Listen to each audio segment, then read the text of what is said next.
जिनके तेज के सामने राक्षस राज रावण भी निस्तेज सा प्रतीत होता था, जिनके सामने युद्ध में टिकने वाला कोई रणधीर आज तक किसी युग में नहीं हुआ है। इतने शक्तिशाली, इतने बुद्धिमान और गुणों के सागर होते हुए भी श्री हनुमान जी में लेस मात्र भी अभिमान नहीं है। वह सिर्फ प्रभु श्री राम की आज्ञा का पालन करना ही अपना कर्तव्य समझते हैं। नमस्कार दोस्तों, कैसे हो आप? हमारे चैनल में आप सभी का स्वागत है। दोस्तों, आज की वीडियो बहुत ही इम्पोर्टेंट है, जिससे कई लोगों के श्री हनुमान चालीसा से जुड़े सवालों के जवाब आज आपको मिलने वाले हैं। अगर आप श्री हनुमान चालीसा का पाठ करते हैं और अगर आपको उसका फल नहीं मिल रहा है तो ध्यान से इस वीडियो को आखिर तक जरूर देखिएगा और शेयर भी करिएगा। दोस्तों, जैसा कि हम सभी जानते हैं कि श्री हनुमान जी इस कलयुग के सबसे जागृत देव हैं और आज भी वे इस पृथ्वी पर सशरीर अपने भक्तों के कल्याण के लिए विचरण कर रहे हैं, क्योंकि उन्हें अजर अमर रहने का वरदान मिला है। हमारे देश में सबसे ज़्यादा मंदिर श्री हनुमान जी के ही हैं, यहाँ तक कि प्रभु श्री राम जी के मंदिरों से ज़्यादा श्री हनुमान जी के मंदिर हैं। ऐसा कोई गांव या शहर नहीं जहां हमारे बजरंगबली का मंदिर ना हो। श्री हनुमान जी के भक्तों का संख्या भी दिन ब दिन बढ़ती ही जा रही है। श्री हनुमान जी को प्रसन्न करने के लिए सबसे ज़्यादा प्रचलित और किया जाने वाला पाठ है श्री हनुमान चालीसा। श्री हनुमान चालीसा एक ऐसी कृति है जो कि श्री हनुमान जी के माध्यम से व्यक्ति को उसके अंदर विद्यमान गुणों का बोध कराती है। इसके पाठ और मनन करने से बल बुद्धि जागृत होती है। श्री हनुमान चालीसा का पाठ करने से व्यक्ति खुद अपनी शक्ति, भक्ति और कर्तव्यों का आंकलन कर सकता है। लेकिन कई भक्तों को निरंतर आराधना के बाद भी लाभ नहीं होता। वे नित्य श्री हनुमान चालीसा का पाठ तो करते हैं पर उन्हें प्रभु की कृपा प्राप्त नहीं होती। ऐसा क्यों होता है? ऐसी कौन सी गलती हो रही है आपसे जिससे आपको श्री हनुमान चालीसा का फल नहीं मिल रहा? दोस्तों, आज मैं आपको 5 सबसे बड़े कारण के बारे में बात करूंगा जिसकी वजह से आपको श्री हनुमान चालीसा पढ़ने का लाभ नहीं होता, या कहें तो प्रभु की कृपा आप पर नहीं होती। तो ध्यान से हर एक पॉइंट जरूर देखिएगा ताकि आप एक भी पॉइंट मिस न करें। सबसे पहला कारण है प्रभु से एक चित्त न होना। दोस्तों, कई लोगों की एक आदत होती है कि पूजा या ईश्वर का ध्यान करते समय वे दूसरे विचारों में खोए रहते हैं।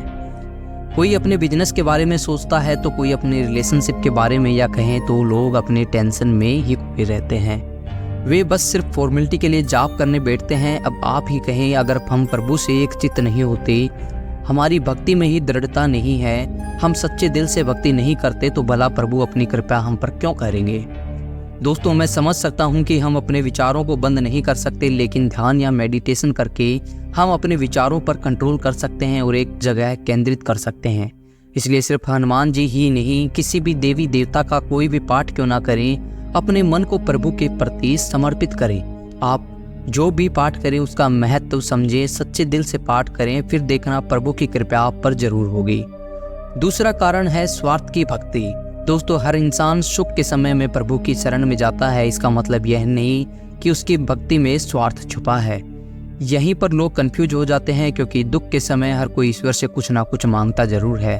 उदाहरण के तौर पर, अगर कोई व्यक्ति दुख और तकलीफ के समय प्रभु की शरण में जाता है, सच्ची भक्ति करता है, अपने आप को उनके लिए समर्पित भी करना है और प्रभु उसकी भक्ति से प्रसन्न होकर उसकी सारी तकलीफ दूर भी करते हैं। लेकिन सब कुछ अच्छा होने के बाद अगर वह व्यक्ति प्रभु से दूर हो जाता है, पूजा पाठ और सच्चे मन वाली भक्ति ही बंद कर देता है, तब जाकर आप कह सकते हैं उसकी भक्ति में स्वार्थ छुपा था।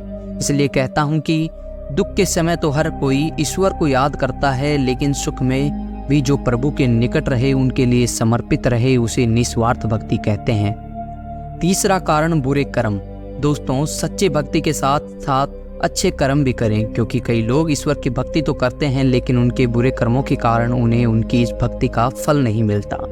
आप ही सोचिए, एक तरफ आप मंदिर में बैठकर या घर पर पूजा पाठ कर रहे हों और दूसरी तरफ आप जानबूझकर कोई पाप कर रहे हों, जैसे कि किसी निर्दोष को तकलीफ पहुंचाना, किसी का धन हड़प लेना, किसी को बुरे कर्म करने के लिए प्रेरित करना, किसी स्त्री पर बुरी नज़र रखना, व्यसन करना आदि।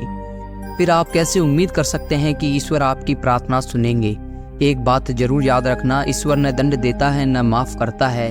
कर्म का फल हमारे सुख दुख का कारण बनता है।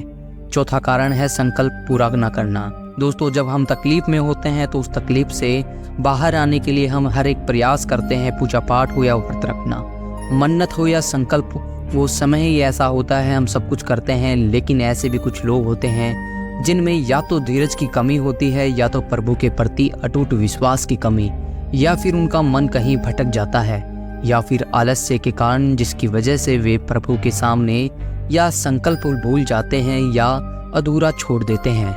ऐसा बिल्कुल भी न करें, अपने संकल्प को पूरा करें।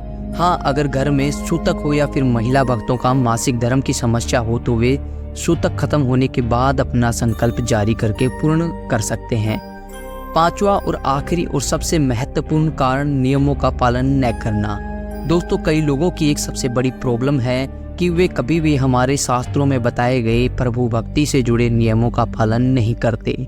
वे बस अपने ही कंफर्ट जोन में रहकर सब कुछ प्राप्त करना चाहते हैं, और जब प्रभु की कृपा प्राप्त नहीं होती तो वे ही सबसे पहले इंसान होते हैं जो भगवान को कोसते हैं, खुद नेगेटिव होते हैं और दूसरों को भी नेगेटिव करते हैं। अब आप ही बताएं, कौन समझाए ऐसे लोगों को कि असली कंफर्ट जोन तो प्रभु भक्ति में ही है, बाकी सब तो मोह माया है। वे प्रभु भक्ति के लिए सामान्य नियमों का पालन नहीं करते, जैसे कि स्वच्छ कपड़े पहनकर पूजा करना, घर में साफ सफाई रखना ताकि घर में प्रभु का वास हो, मांस मदिरा का सेवन करके पूजा पाठ न करना, व्रत और संकल्प के समय ब्रह्मचर्य का पालन करना, बिना नहाए धोए पूजा पाठ न करना आदि। आप सभी से विनती है कि कठिन नियम न सही, कम से कम रोजमर्रा के जीवन में सामान्य नियमों का पालन तो करें जो कि हमारे साथ में ही है।